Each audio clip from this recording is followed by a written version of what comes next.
Hello everyone, welcome to the fourth episode of SensoCric. Before we get started, we would like to quote the only answer to the question of the previous week, where we asked you to tell us what comes to your mind whenever you hear the name of ABD. We again got the answer from Kuntal. He said, when I hear the name of ABD, the thought of Power Rangers come to my mind. To me, he is the Iron Man of cricket.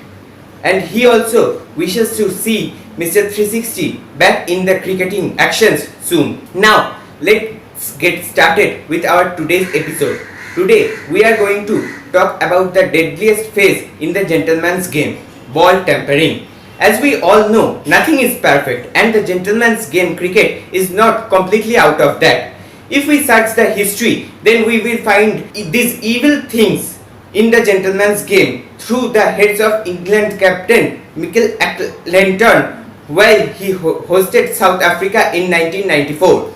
In 2010, Shahid Afridi was accused for deliberately biting the seam in the Perth while playing against the mighty Aussies.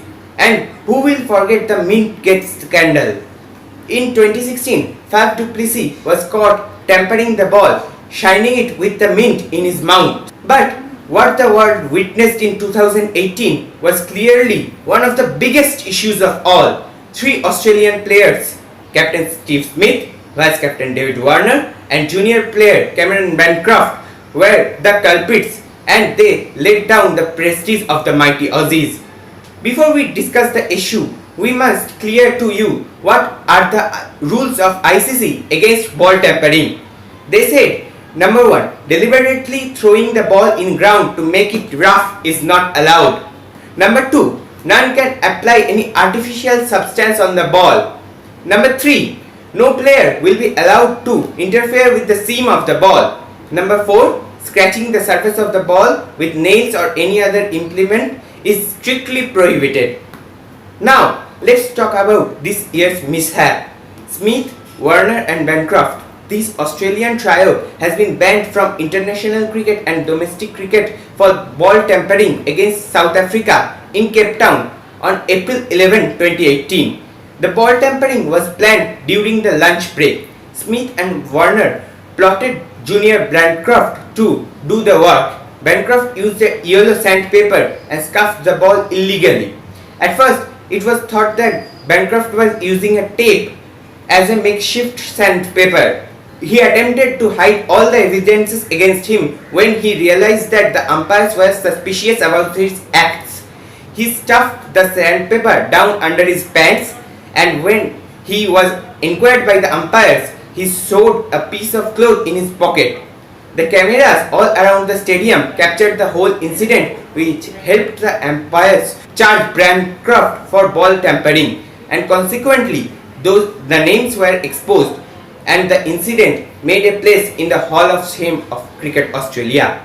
Captain Smith said that he was embarrassed and incredibly sorry for trying to play unfair by tampering the ball. The reaction of Bancroft and Warner was the same. All of the three soon accepted their guilt and involvement in this mean deed in front of the media. Now let's talk about the consequences of the incident. Steve Smith and David Warner was banned for 1 year and was charged 100% of the match fee. On the other hand, Bancroft was charged 75% of the match fee and also received a suspension of 9 months from international and domestic cricket. However, the trio was allowed to play club cricket. If we talk about the reaction of the fans, then it is not so much convincing. All around the globe, the fans are disheartened. Here we bring a comment to you to show how much disheartened the fans were. A fan named David B said, "You are indeed regrettable, Mr. Smith. The shine has gone not only from the ball but also from the Australian cricket." But what happened in the press conference of Steve Smith that brought tears in every individual cricket fan's eyes? Smith's tears were not false. Even he broke down in front of the whole world, confessing his guilt. The conference was really a heartbreaking one for all of us. Though he will have to pay the penalties, still there lingers some respect for this man, as he at least showed the bravery to come forward in front of the world. It is surely a noteworthy work when the eyes of the whole world is set upon you. Basically, ball tampering is a prohibited thing in the field of cricket.